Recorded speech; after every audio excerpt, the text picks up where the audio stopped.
अब एक अहम मुद्दा, अगर आपने निप्पॉन इंडिया म्यूचुअल फंड के किसी ऐसे फंड में पैसे लगाए हैं और जिसमें कि Nippon India US equity opportunity fund शामिल है, Nippon Japan equity fund, Nippon India Taiwan equity fund और Nippon India multi asset fund, Nippon India ETF, Hang Seng BeES, अगर इन तमाम फंड्स में आपने अपने पैसे डाले थे और बाद में आपका निवेश रुक गया और फिर वापस शुरू हो गया और वापस रुक गया, और अगर आप कंफ्यूज हैं कि ऐसा क्यों हुआ है, तो आज हम आपको इस पेशकश में बताएंगे कि कैसे निप्पॉन इंडिया म्यूचुअल फंड ने अपनी इन तमाम इंटरनेशनल स्कीम्स में निवेश को फिलहाल रोका हुआ है। अर्नब जी, क्या वजह है? सेबी ने तो यहाँ पर कह दिया था कि जितनी बची हुई लिमिट है फंड हाउसेस की, क्योंकि अगर आपके पास रिडम्पशन हुए हैं और आपके पास लिमिट बची हुई है, तो आप एक बार फिर से अंतर्राष्ट्रीय स्कीम्स में निवेश की शुरुआत कर सकते हैं। शुरू करने के बाद फिर से निप्पॉन इंडिया ने जो है इन इंटरनेशनल स्कीम्स में अपने निवेश को रोक दिया।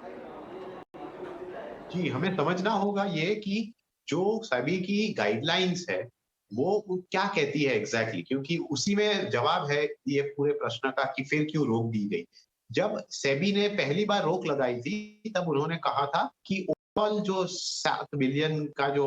म्यूचुअल फंड इंडस्ट्री का लिमिट है वो नियरली पूरा हो चुका है, इसीलिए आप सब रोक दीजिए। जब थोड़े समय पहले वापस परमिशन दी गई कि म्यूचुअल फंड्स वापस से इंटरनेशनल इन्वेस्टमेंट एक्सेप्ट कर सकते हैं, तब उन्होंने ये कंडीशन रखी थी कि जितना रिडेम्पशन आपके फंड्स में हुआ हो और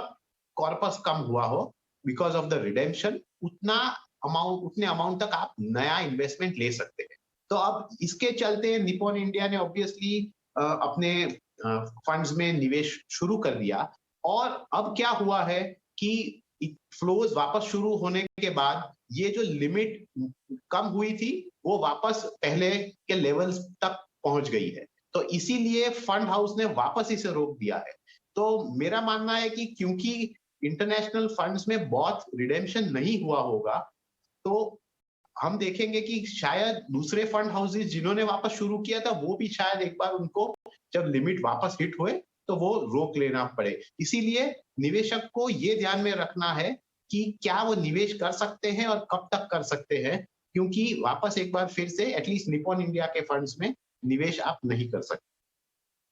हेमंत जी, तो क्या निप्पॉन इंडिया ने जो कदम उठाए हैं, बाकी फंड हाउसेस भी आने वाले वक्त में ऐसे कदम उठा सकती हैं? कविता डेफिनेटली हो सकता है, क्योंकि जैसा पता था कि सेबी ने लिमिट कुछ नहीं बढ़ाया है, लिमिट उतनी ही थी। सेबी ने सिर्फ ये कहा था कि 1 फरवरी के बाद आपकी जो भी आपने अगर स्टॉक सेल किए हैं, आपके पास जो विड्रॉल्स हुए हैं, उतनी लिमिट तक अगर आपके पास अवेलेबल है तो उतने आप चाहें तो उतनी आप फ्रेश सेल कर सकते हैं। तो जैसे जैसे फंड हाउसेस जो एक्सेप्ट कर रहे हैं, आपने देखा है कि कुछ फंड्स ने पैसे एक्सेप्ट ही नहीं किए, क्योंकि उन्हें लगता था कि हमारे पास कोई भी ऐसा मार्जिन नहीं है कि हम फ्रेश पैसा ले सकें। और जिन फंड्स ने ऑलरेडी ऐसा कहा है कि पैसा ले रहे हैं, डिपेंडिंग ऑन कितना लिमिट है उनके पास, उतने समय तक लेंगे, और जब उनको लगेगा कि वो लिमिट तक वहां पहुंच रहे हैं जैसा निप्पॉन ने किया, तो जाहिर सी बात है कि बाकी फंड भी उन जो स्कीम्स है जहां पे वो सेल कर रहे हैं फ्रेश, अभी वहां पे बंद हो सकती है।